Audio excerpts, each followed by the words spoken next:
Hello, everyone, and welcome to the next installment in our series, Dr. Gilbert hosts. My name is Dr. Rebecca Gilbert, and I am the Chief Scientific Officer at American Parkinson Disease Association. Thank you so much for joining us today. Today, we will be having a conversation with Dr. Clemens Scherzer, who is an expert on genetics and Parkinson's disease.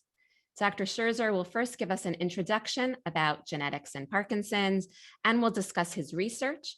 And then we'll be answering your questions about genetics in a Q&A session. I would like to thank our sponsors, Acorda Therapeutics and Genentech, for generously sponsoring this program. American Parkinson Disease Association, or APDA for short, is the largest grassroots network dedicated to fighting Parkinson's disease and works tirelessly to assist the more than 1 million people with Parkinson's disease in the United States live life to the fullest. Please visit our website at apdaparkinson.org to explore all that we have to offer. You can contact APDA through our toll-free helpline, 1-800-223-2732, as well as via our social media outlets. And now I would like to introduce our guest today, Dr. Clemens Scherzer. Dr. Scherzer is professor of neurology at Harvard Medical School and director of the APDA Center for Advanced Research at Brigham and Women's Hospital. Dr. Scherzer is a graduate of the University of Vienna Medical School and then completed his neurology residency at Emory University and his movement disorders fellowship at Harvard. Dr. Scherzer is a pioneer in precision neurology, using massive data streams from genomes, transcriptomes, and longitudinal cohorts to predict and prevent progression of PD. His research has led to the discovery of genetic drivers, biomarkers, and therapeutic mechanisms of PD, and is inspiring clinical trials. He leads the Harvard Biomarker Study, and with 3,000 participants, is one of the largest longitudinal biobanks for PD in the world. APDA is lucky enough to have Dr. Scherzer on our scientific advisory board. His work has been recognized by multiple awards, including APDA's George C. Kotzias Memorial Award. Dr. Scherzer, thank you so much for joining us today. And please, if you give us a brief overview of genetics and Parkinson's disease and your research. Great. Well, Rebecca, thank you so much for having me here. And it's a pleasure really to be able to talk to you all today. First, I would like to say that the support of the APDA really has been transformative for our research, but also for me, for my career personally, where the Kotzias grant really allowed me to become a scientist and physician focused on Parkinson's disease. And I'm thrilled to talk to you today about genetics in PD, particularly from a physician scientist perspective, and which is really how can we use genetics to enable a revolution in the care for Parkinson's disease, precision neurology for Parkinson's disease. Next slide, please. So genetics doubles the chances for success in clinical trials. And that's really critically important because that's where we want to make headway with new medicines and better clinical trials. Now, let me actually sort of go back in time with you. And when I went to medical school, all the textbooks, all the teachers told us that Parkinson's is the prototype of a completely environmental disease without a genetic contribution. Well, this myth was soundly busted. And in 1997, the first Parkinson's gene, alpha-synuclein, was discovered and really led to a massive change in how we think and understand Parkinson's disease.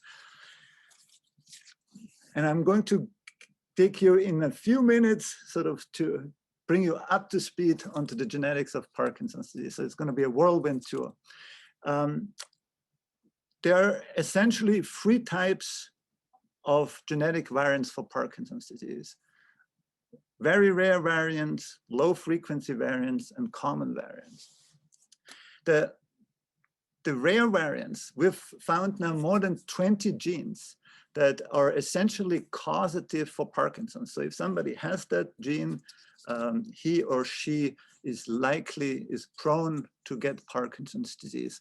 Now, these Mendelian Parkinson's genes or monogenic forms of Parkinson's disease have a very strong effect size. But fortunately, they're very rare. It's really only a few families around the world that have one of those genes that are monogenic for Parkinson's disease. And more than 20 of these rare Mendelian genes have been found in families around the world. And they have taught us a great deal about the mechanisms, the cause of Parkinson's disease. And essentially, they're pointing us at three major potential root causes of Parkinson's disease. One, several of these genes are involved in mitochondrial function. Mitochondria are the power plants of a nerve cell. And they're particularly important in the brain, which is one of the major energy consuming organs. The second mechanism they have pointed us at, and these three genes are involved in this process, is vesicle trafficking and vesicle cycling. Each neuron has many different types of vesicles, synaptic vesicles, but also vesicles that shuttle back and forth in the neuron transporting cargo. And so that's an important process. And the third important process that's implicated by several genes, GBA, ATP13A2, as well as synuclein, is the lysosome. Lysosome is basically a waste disposal of a nerve cell. And actually it's acidic, really like your stomach.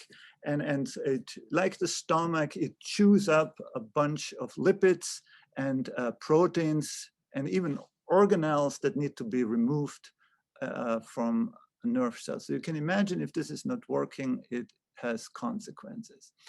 So these are the very rare but strong variants. And at the other end of the spectrum of Parkinson's genetics are common genetic variants, but with low effect sizes. These variants don't cause Parkinson's disease, but they simply increase a person's risk a teeny weeny amount, typically in the 5 to 20% risk increase. Now, there's been tremendous progress on finding such common variants.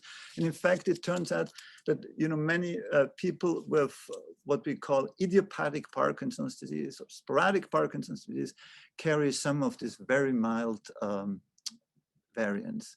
And a total of 90 of these common GWAS loci with small effects have been found over the last decade.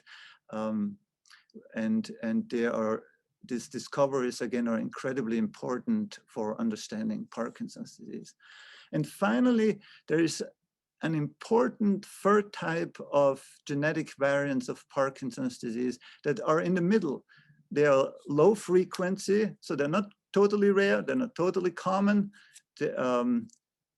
They're sort of in the 2% to 10% range of people with Parkinson's disease, and they have intermediate effect sizes. So they do have some effect on increasing risk of Parkinson's disease.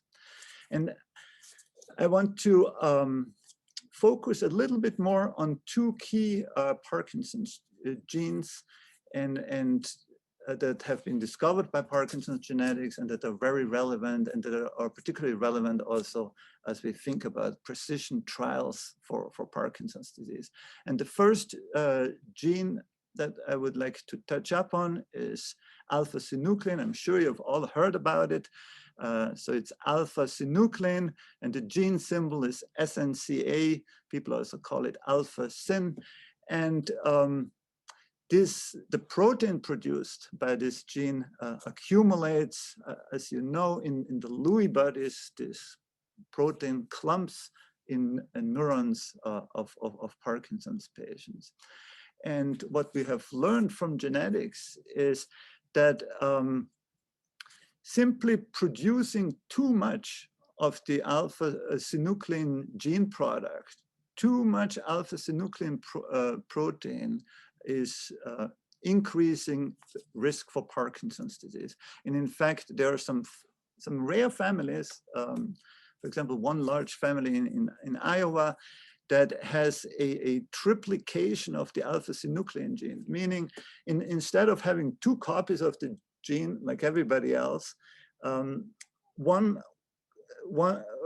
copy is triplicated, so they have 3 copies, let's say from mom, and 1 copy from dad, so a total of 4 copies instead of 2 copies. And so they produce too much alpha-synuclein product, twice as much as necessary. And that in this family leads to Parkinson's disease in a familiar pattern, as a familial disease in a form that's called autosomal dominant, meaning everybody who carries this mutation develops Parkinson's disease. But again, this is just a few families and not commonly seen. But it's very important for teaching us about Parkinson's disease. So, because if you produce too much alpha-synuclein, what happens? Some of the alpha-synuclein molecules aggregate into a toxic species. We don't know exactly yet what exactly the toxic species is, but these aggregates are detrimental for neurons and irritate them and eventually cause dopamine neurons to die. Too much alpha-synuclein also then accumulates in the Lewy bodies, and this here is a picture of a real Lewy body from a neuron, from a patient's dopamine neuron. And so why is this important? Well, because this can tell us how we need to think and work on new therapies to really address the buildup of alpha-synuclein. And so there is much work ongoing and several clinical trials using different types of anti-alpha-synuclein antibodies to remove this excess alpha-synuclein or the alpha-synuclein toxic species, the aggregates from patient's brain. And so several of these trials are ongoing. This is sort of an effort similar to what's also been done in Alzheimer's disease. It makes a lot of sense, but it's also not easy, and much more clinical trials and refinement of these antibodies is necessary. There are also multiple groups and companies working on drugs that work downstream, so that try to find drugs that protect the downstream cellular mechanisms that are damaged by alpha-synuclein aggregates. And finally, there's sort of a new type of alpha-synuclein directed drugs that my laboratory as well as biotech companies are working on, and that's directed directly here at the expression of the alpha-synuclein gene, with the idea being if you can reduce how much of the alpha-synuclein gene is actually expressed, produced into mRNA and protein, you might be able to slow down the disease or help treat the disease. And so my lab is working on repurposing medications to reduce the expression, and other groups and companies are working on RNA-based therapies to block this process. So hope that this will give us more medicines in the future. Okay, so back to our schematic with the rare variants with high effect size, common variants with low effect size, and low frequency variants with medium effect size. So we talked about synuclein, and synuclein in these families with the triplication has a very strong effect, but in a typical Parkinson's disease patients, they don't have this triplication, but instead just small changes that very mildly affect the expression of alpha-synuclein. So the effect there in most Parkinson's patients is going to be very, very small. But I wanted to tell you a little bit more about this gene here in the middle, GBA. So that's becoming more and more important. Turns out that about 10.3% of all Parkinson's patients in Boston have a variant, a mutation in this gene. And here is actually the gene laid out for you, and all the different. So it turns out there are many, many mutations, probably hundreds of mutations. Some of them are shown here as these symbols that change the protein that's produced from this GBA gene. And what we have learned is that we can group these mutations into severe GBA mutations and mild GBA mutations. And we can do that based on what we've learned from a different disease, called Gaucher's disease.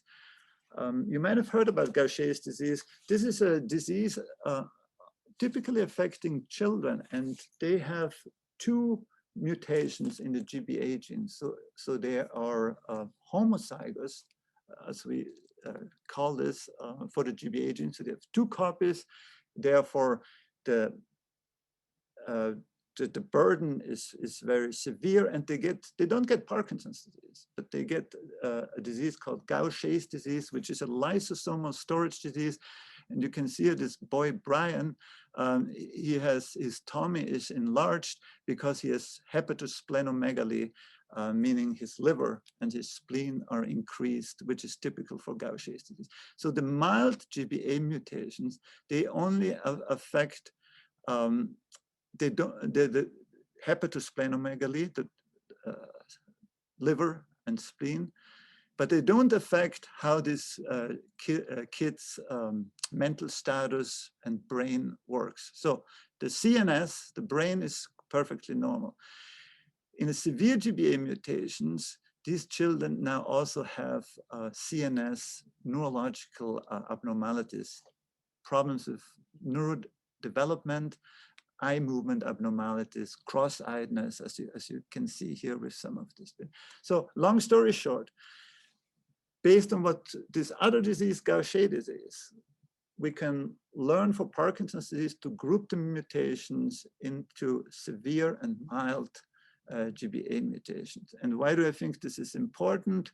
Well, when we group the Parkinson's patient who only have one defective copy of the GBA gene into severe and milder forms, what we found is that those with the severe type of GBA mutation have a rapid decline, a rapid progression over time, whereas those with mild GBA mutation have an intermediate disease progression. Parkinson's patients without the GBA mutation, as shown here, have a very slow cognitive decline. So this is, of course, what we want to reverse, right? We want to have a drug that pushes these patients back up to here towards slow progression. And to do this, we need to have new drugs, develop new drugs.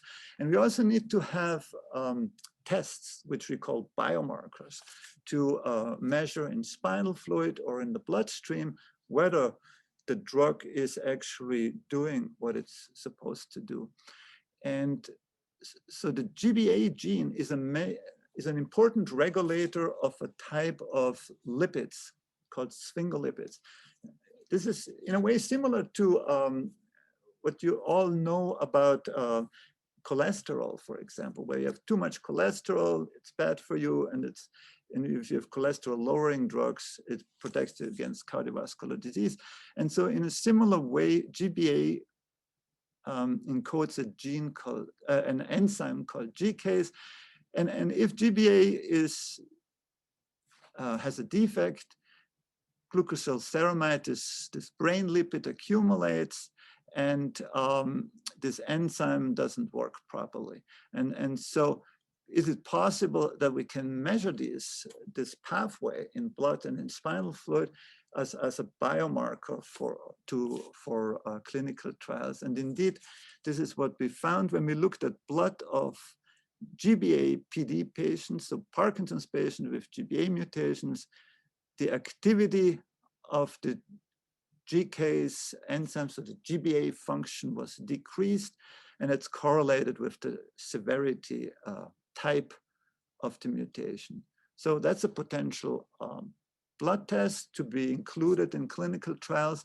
And similar, we saw changes in the pathway in spinal fluid, and so a toolbox of biomarkers for clinical trials targeting GBA is developing. So we can measure this, we can measure this. And importantly, there is much drug development ongoing to target different parts of this pathway. There are groups and biotech companies working on gene therapy to replace the GBA gene in patients with adenoviral vector. There are studies ongoing with chaperones drugs to make GCase function better. One of them is called Ambroxol. Several clinical trials ongoing with that medication. And there are other efforts ongoing to target this pathway by reducing the production of this, this brain lipid by blocking this part of the pathway. So there is a lot going on for targeting GBA, measuring the progression, and the goal really is to have tests and a drug that turns these fast progressors into slow progressors. Okay, and so this sort of brings us to the overview what my lab is working on and what our center at Brigham and Women's Hospital and Harvard Medical School is working on, and that's to develop a precision medicine for Parkinson's disease. And the goal really is to find the disease driver in all patients, not just in the GBA PD patients or alpha-synuclein PD patient, but find out, do genetic screens to find out what is the genetic change that's causing a patient to have rapid or slow progression. And then we go to our biobanks and search for biomarkers to tailor to each of the genetic drivers. So for example, for GBA, we found this GBA tailored biomarkers, and now we want to find more genetic drivers, more biomarkers, test them in stem cells in a dish, and work together with pharmaceutical companies as well as here in our lab and in our center on novel drugs tailored to each of the genetic drivers. And so if we succeed, at the end of that, we're hoping to have many precision drugs, each one with a precision biomarker ready to be taken into a new type of clinical trial that we call a precision medicine trials. And here, I just wanted to give you actually a brand new update. This is very new study that's just coming out in Nature Genetics, where we, for the first time, did a very detailed screen of the entire genome of 3,800 Parkinson's patients who we followed for more than 12 years with our collaborators, where we found these 3 new progression genes. One of them involved in synaptic vesicle function. And so that gives us now more genes to work with, more therapeutic targets, and more ways to develop precision medicines.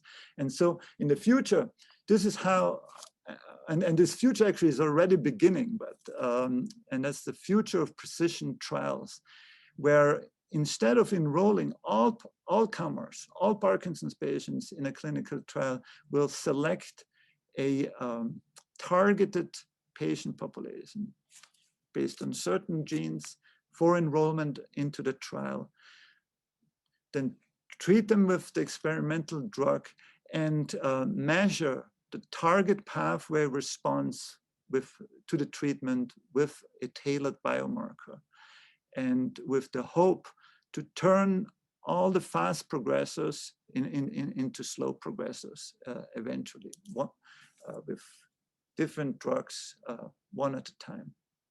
So this brings us to the end. And so really the big goal here, and this is really the promise of genetics, and what we're learning from genetics is to be able in the future to treat the right patient with the right drug at the right time and prevent Parkinson's disease from progressing. And I think now we'll have a good amount of time for Q&A, and I will hand it back to Rebecca, and just wanted to tell you that if you're interested in participating in research on biomarkers, genetics for Parkinson's disease, please feel free to contact Dr. Julia Kuras in our center, or put your name on our mailing list, and we'll keep you updated. And also I would like to thank actually really all our research is made possible through a partnership with patients. Everything, all the genetics biomarkers research is possible thanks to people participating in research. And so it starts with you and it ends with you. So thank you for all you have been doing for Parkinson's disease. Rebecca? Well, thank you very much for that excellent overview and survey of what's happening and what's happening in your lab. Fascinating. And I think the major take-home message is genetics and Parkinson's is an extremely complicated topic, and we're really just scratching the surface. And thank you, Dr. Scherzer, for all the work you do in your lab to advance that topic. So we're now ready for the Q&A. I want to remind everyone if they could put their questions in the Q&A box and not the chat box, because it's easier to see what questions are coming in. So if you could do that, that would be great. We also have some polling questions that will appear on your screen. The first one is going to appear soon, and then a second polling question will pop up on your screen in a little while. So please answer those, and that will help us gather some information about who's listening today. So let's start. So we have a couple of questions that really get to the heart of the matter, which is you've discussed some genetic contributors to Parkinson's disease. There's hundreds of people out there listening to this talk. Should they be testing themselves for these genetic markers? And if so, how? Right. Yeah. Rebecca, you're hitting me with the toughest question right away. Let's get that question out of the way, because so many people are asking. So this is actually a difficult question, and at the end of the day, you're going to have to discuss it with your neurologist and the genetic counselor, because the answer is really personal, and it depends on your priorities, whether you have Parkinson's or not, and what your family is thinking, and sort of what your specific situation is. But I can give you sort of some things to think about when as you're considering this question, and one of them is the medical purpose, the clinical purpose, right?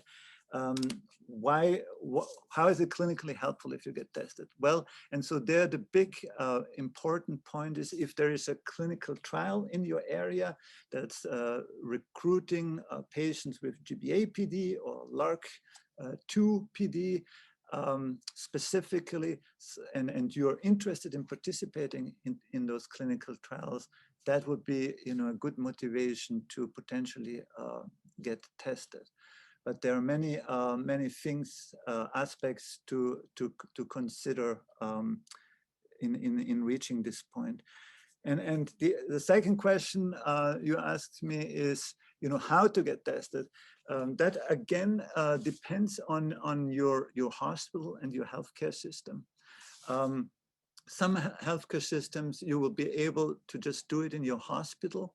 In other healthcare systems, you might have to enroll into a study to do this, or they might send out your blood to a commercial laboratory for testing.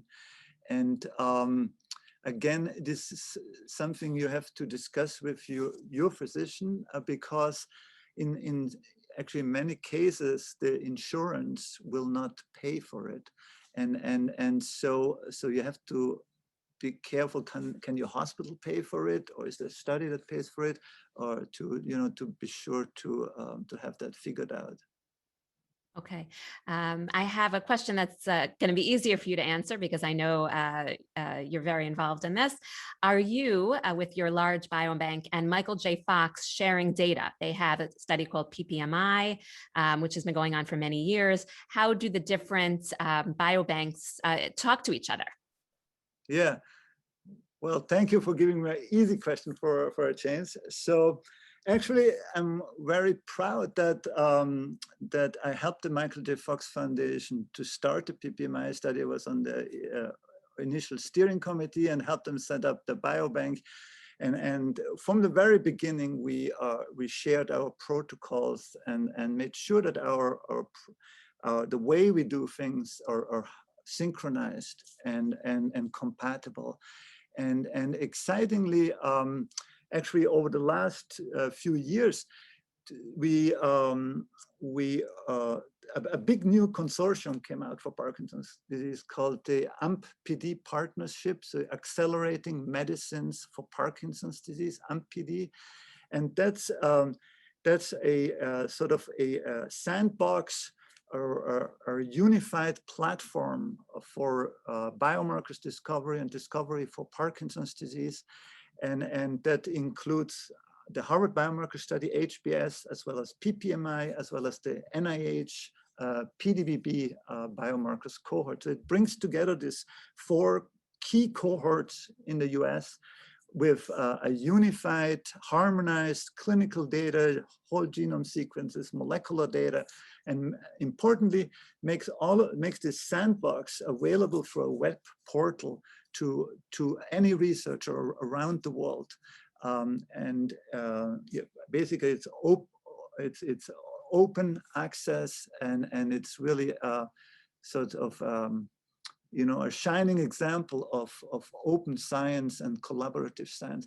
And so all the data are in the portal, and the biobanks are linked to this data, and we are making our samples available to researchers around the world. Actually, I think we've shared tens of thousands of samples to more than 100 institutions from Japan to everywhere in the US to really collaborate and harness the power of collaboration to make progress.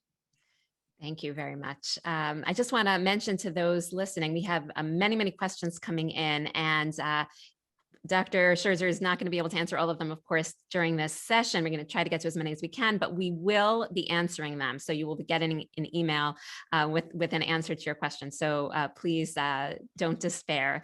I have a wonderful question from Layla, who asks, how do gene changes occur? Do they happen over a lifetime, or are they present at birth?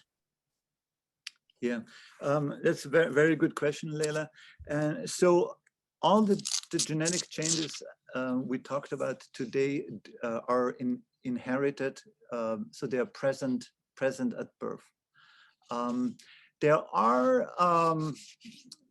are some rare genetic variants where people have actually detected that as the brain cells sort of diversify, some of them might develop glitches, genetic glitches as well. But that's really a very sort of a very new emerging field. But most of what we know is inherited genetic changes.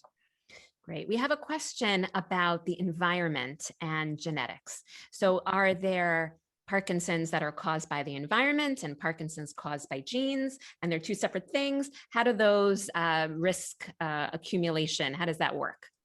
Right, right, exactly. And right, so first people thought it's all environment, then we have this explosion of genetics, but you're absolutely right. In reality, Parkinson's disease is what we call a complex genetic disease. It arises from the combinatorial effects of multiple small genetic variants and environmental changes. And in fact, actually, Rebecca, let me talk a little bit more about this, because this is actually really important, because you know, sometimes when I talk about genes with my patients, they say, you know, this is really what I'm really not so much interested in the genetics. I really want to know what I can do about it, right? To lower my risk and help my disease. And so there, it's very important to keep in mind that environment and lifestyle changes are incredibly powerful. For example, you probably noticed, Leila, is that there are certain factors like coffee drinking that are associated with quite a strong protection against the risk of Parkinson's disease, 50% risk reduction in coffee drinkers. So if you like to drink coffee and it's okay with your cardiologist, keep at it. The same really with tea drinking. The other thing that's really important is exercise.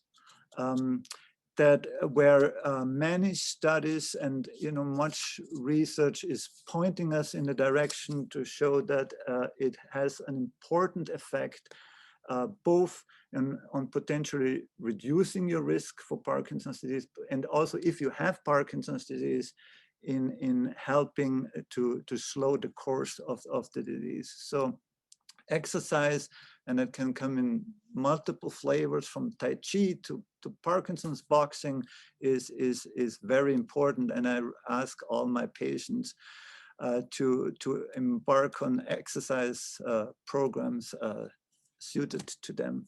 So that's very important. The third thing I want to mention in terms of environment is education. And I showed you the slides with GBA-PD that have a slower progression, have a faster progression, I'm sorry, with severe GBA-PD variants.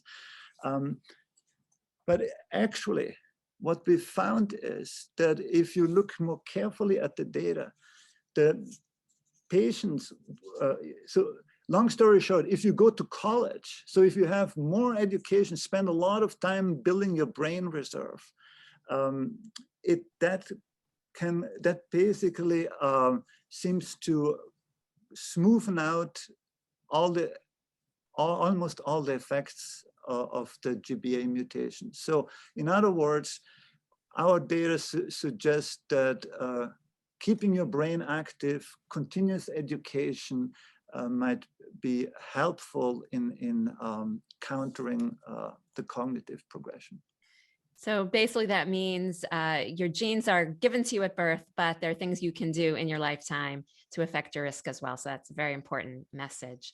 On that note, I just want to answer David and Clark's question, which was, does exercise affect gene mutations? And I think what you were saying is, no, they don't change the gene mutation. Mutation is there, but they'll modify your risk in a different way. So thank you for that question. Right, right. But actually, yeah, right. So you put this very succinctly, Rebecca, very good.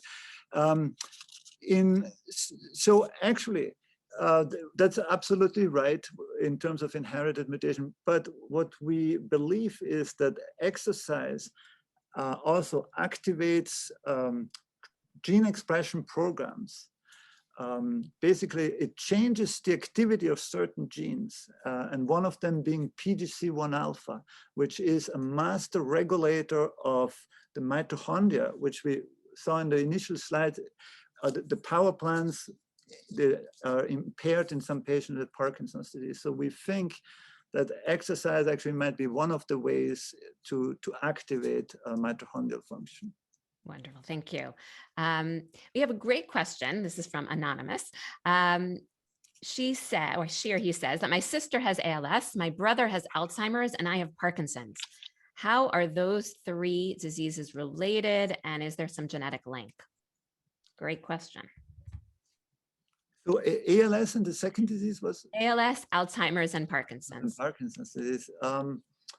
Yeah, that is a very unusual constellation. And that's not something we typically see. So there's a lot of overlap between dementias, so Parkinson's and Alzheimer's disease, Lewy body dementia. But ALS is not usually something we see associated with Parkinson's disease. And there could be some Parkinsonisms, some atypical forms of Parkinson's where sort of those three manifestations relate to the same cause. But they're relatively rare, but I think you would want to really talk to a good neurologist, movement disorder specialist, or neuromuscular specialist to get a better sense, what is happening in your family. Thank you for that. We have a question from Margaret. That my sister and I probably carry a rare Norwegian variant. Can we be of help? And I just want to expand the question a little. You mentioned at the end of your talk that if people are interested in participating in your research, you gave the way to access your lab. Who are you looking for? Somebody who has a known family history, somebody who doesn't have a known family history, relatives of people who have a family history but don't have it themselves. What kind of people should be contacting you? Right. So we're really interested to enroll and partner with all Parkinson's patients, and particularly those with family history or suspected genetic burden. So that would be great if you would consider to participating in the Harvard biomarker study. And if you go to the website, so bwhparkinsoncenter.org, there's a connect site where you can put in your email or contact Dr. Julia Kuras. That would be great. Yeah. Fantastic. Thank you. We have a question from Anonymous again, hopefully a different Anonymous, asking about CRISPR. Can you talk a little bit about CRISPR technology? Is that something that may be useful in Parkinson's disease treatments? Yeah, absolutely. So it's actually really an amazing time for medicine where I think we're really at the verge of big changes in medicine, and gene editing with CRISPR is one of these very exciting developments. There is definitely great promise to apply gene editing as a new type of medicine to Parkinson's disease. However, there is still, we're not ready for prime time with that because there are big hurdles to overcome yet. One is, how can we do this in brain cells, in neurons, in dopamine neurons, right? That's difficult. How can we get the CRISPR medicine to the brain? That's very important, and that's really not clear yet. It's a tough problem. And the second problem is sort of more generally with the gene editing, is that it works great for research, but to use it in patients, it needs to be 100% or close to 100% precise and perfect. And so you only want to change. So CRISPR, for people who are not familiar with it, it basically allows you to change a glitch in your genome, to correct the glitch in your genome. And so it's a potentially great way for treatments, but it needs to be precise. You only want to correct that Parkinson's mutation, right? And currently, the CRISPR technology is great, it's precise, but it's not precise enough for clinical trials. So there are, if you look carefully, you see unwanted side effects. So it's not just editing the target gene in many cases, but also having some side effects on other genes. And you know, that's okay for most research, but for patients, that's not okay.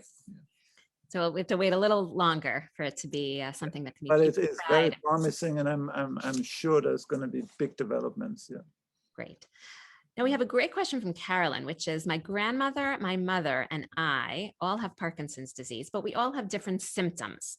Yeah. So is that common that somebody that presumably has a similar genetic Parkinson's do not manifest their Parkinson's in exactly the same way? Yeah, so that can happen, and sort of you bring up an interesting topic. So we used to think of Parkinson's as a motor disease, so it just involves tremor, slow movements, walking. But actually now we realize it's a multi-system disease. It involves sleep, it involves cognition, your mood, depression. It also involves your autonomic nervous system, bowel movements, dizziness, lightheadedness, and many other things. And so what we appreciate now much more is that what we call the phenotype, the symptoms, can vary greatly. And so it's possible that these different symptoms, you know, are all part really of the same spectrum. Very good. So you can have the same genetic mutation, but actually manifest it differently. So it's obviously more complicated than we're explaining it. So there's no end to the complications. We have a couple of questions about direct to consumer products that test for genetic mutations. Can you explain a little bit about which Parkinson's genes are tested for? Is this something, is this a way to get genetic testing for Parkinson's disease to Right. submit your sample there? Right. So if you think about genetic testing, that is one option. And you know, as I mentioned before, that at the end of the day, it's a personal decision, and I would recommend that you discuss it with your doctor, potentially genetic counselor, to see, you know, what is right for you. But so the direct to consumer tests, they are available. A lot of people are doing them. So they have some pros and they have some cons. And the pros are easy to obtain, doesn't cost too much. The cons are the following. There is no genetic counseling involved. And so many, you know, people have sort of surveyed this. And so some patients, Parkinson's patients who did this test, end up with results that are not really clear to them, and they're not really well explained. So that's one caveat. The second caveat is the most common direct to consumer test only checks 2 of the many Parkinson's variants and mutations that we talked about. So it only checks 2. It checks 1 for the GBA gene. One, it's important, an important mutation, but it's only 1. And remember, there are many, many of them. And secondly, it checks a mutation in the LRRK2 gene, again, only 1. And there are, again, many, many variants. So what that means is that even if the direct-to-consumer test comes back negative, right, it doesn't tell you, it only tells you about those 2 variants, but not about the others that were not tested. So it's, yeah, I guess important just to know what you're doing and sort of go into it in a cleared eye manner. So discuss it with your physician and your family, and hopefully a genetic counselor. Great. Now we have a question about participating in a biobank. Well, ask about your biobank. This is from Margaret. If I enroll in that study and there is a positive result, does that go on my medical record? Right, right. No, it doesn't. So in HBS, the Harvard Biomarker Study, currently we do research genetic testing, but that's all kept 100% confidential, and it does not go into the medical records. Okay. Many people have been asking some form of this. If they have a mutation in GBA or they have a mutation in LRRK2, does that mean that 100% they're going to get Parkinson's disease? This is talking about, let's say, children of people with Parkinson's who've inherited the gene. Is there a sort of a guarantee, or how does that work? Yeah, thank you for asking this very, very important question. So, let's start with LRRK2. That's found in about 1 to 2% of Parkinson's patients, and although initially it was thought of, or is thought of, as a so-called autosomal dominant gene that's basically passed on, from one generation to the next, and classically everybody who has the gene gets the disease. Reality turns out very different, and what we know now, based on the real world and the data, is that what we call the penetrance, meaning is much lower. So meaning many people who actually have the LRRK2 mutation don't develop Parkinson's disease. And the penetrance is somewhere between 20 to 80%, depending on other factors, meaning only between 20 to 80% of people who have a LRRK2 mutation develop Parkinson's disease during lifetime. And it's what's the genetic background, environment, all of that influences whether that gene mutation actually ends up causing Parkinson's or not. So that's for LRRK2, and I didn't talk about GBA. So GBA actually, it's even more.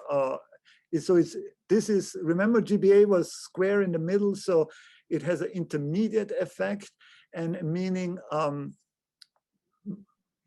most people with a GBA variant don't get Parkinson's disease. In fact, it's sort of, in the big scheme of things, it increases your risk on average about 5-fold for developing Parkinson's disease. So it doesn't not, it's not a yes or no result. I have a GBA mutation, I will get Parkinson's disease. No, it simply tells you have a 5-fold higher risk of developing it, and you may never develop it, or you may.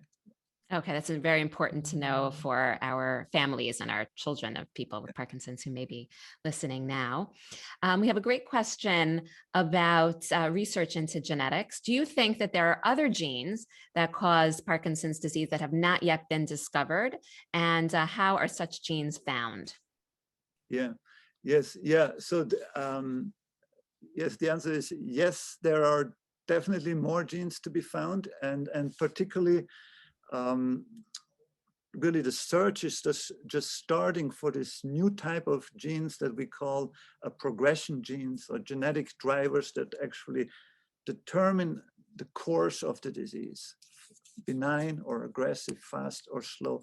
So there we're really at the very beginning, and these should be great drug targets for slowing disease progression. So how do we find them? We find them by scanning the genome in large numbers of Parkinson's patients, and there are different technologies, genotyping arrays, or what we call next generation sequencing, so whole genome sequencing. Okay, fantastic. So we have a general question, and many people are asking some version of this, and you did address this a little bit, but maybe we can, as we're wrapping up, try to summarize some of these points, which is, so I do want to get genetic testing. I've decided that's my own personal decision. I have a large, family history, and I feel like that's appropriate for me. And I'm going to talk to my doctor about it, and we're going to decide together.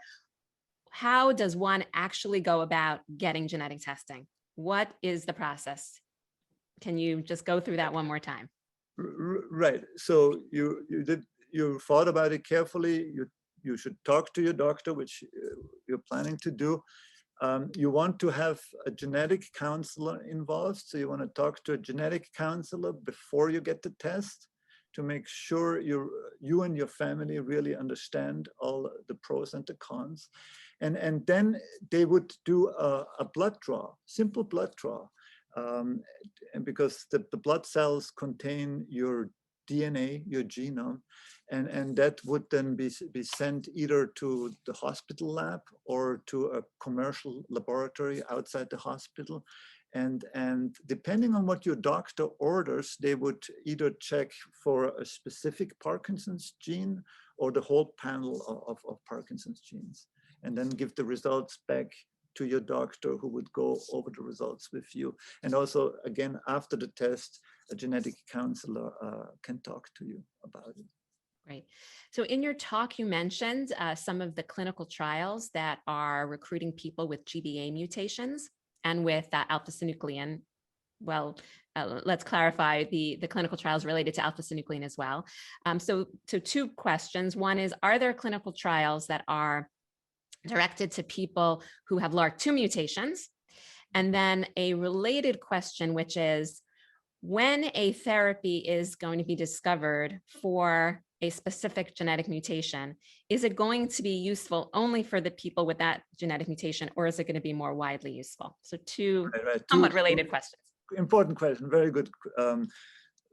Yes, LRRK2, there is much drug development ongoing and clinical trials ongoing, or new ones coming online, all the time. So yes, so there are clinical trials and drug development efforts tailored to LRRK2. That's a very active area. And the second the second question, Rebecca. So if a drug is developed that's specific for a mutation, would it be useful more widely? Yes. So that is important because if you remember one of the first slides I showed, is the key pathways, mitochondria, lysosome, and synaptic vesicles, that genetics is telling us about. Those pathways are actually also involved in common Parkinson's disease. So people without a known genetic variant, or maybe without a genetic variant, just environmental causes. And so the idea is really to start developing drugs in a gene-targeted way in this very targeted populations, and then also some of them should be helpful and work for every Parkinson's patient. So there's a lot of hope in figuring out how the genes work for specific genetic mutations can actually have more widespread implications for all of people with Parkinson's. So it's really a really important topic. We are at the end of our hour, and I wanted to thank Clemens so much for this wonderful presentation and for answering all those questions. And again, I know that many people have asked questions. We have over 100 questions that came in. Obviously, we couldn't answer all of them, but hopefully I will be answering all those questions for you. So you'll be getting an email in the near future so that we can continue this conversation. And I want to thank everybody for joining us today and for participating and asking all your questions to flesh out our conversations. Really, thank you very much for that. And if you know someone who missed today's program, if you joined late, if you'd like to watch again, the recording will be available on our YouTube channel within the week, and also on our website at apdaparkinson.org. So please watch again and pass this on to anyone you think might be interested in listening. And again, I would very much like to thank our sponsors, Acorda Therapeutics and Genentech, for supporting today's very important programming. For additional information and resources, please visit our website at apdaparkinson.org. And we can there share with you many other webinars, many other educational features that you may find useful for your journey with Parkinson's. The next episode of Dr. Gilbert Hosts will be held on Wednesday, April 14th at noon Eastern Standard Time. And I will be hosting Dr. Joseph Friedman for a conversation entitled Hacks, Tricks, and Medication Tweaks to Improve Your Movement and your day. And you will be able to register for that currently using our virtual calendar on our website. If you go to apdaparkinson.org/events and scroll to April 14th, you can register there for our next session. If you enjoyed today's webinar, we hope you will consider supporting APDA with a donation, because with your help, APDA can deliver more programs and services like this one, which are needed now more than ever during these challenging times. Thank you so much for joining us today, and we hope to see you soon on another APDA program. Thank you, everybody. Thank you for having me, Rebecca.